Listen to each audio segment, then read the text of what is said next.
Hello, in this video, we're going to teach you how to save a presentation as video. After creating a presentation, you can save it as a video to share with others.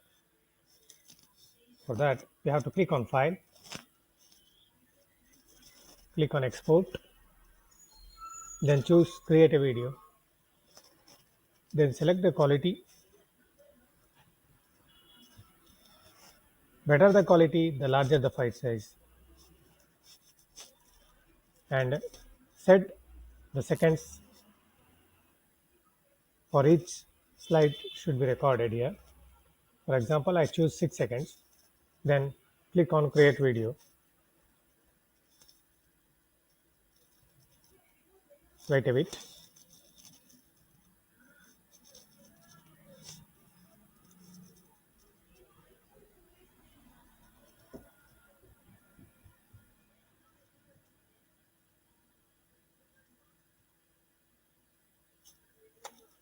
Save the file where you want to save it.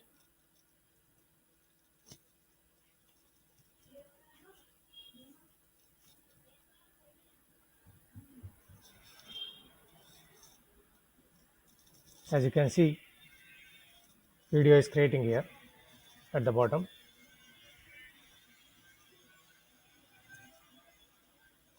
Thank you for watching my video. Please share and subscribe.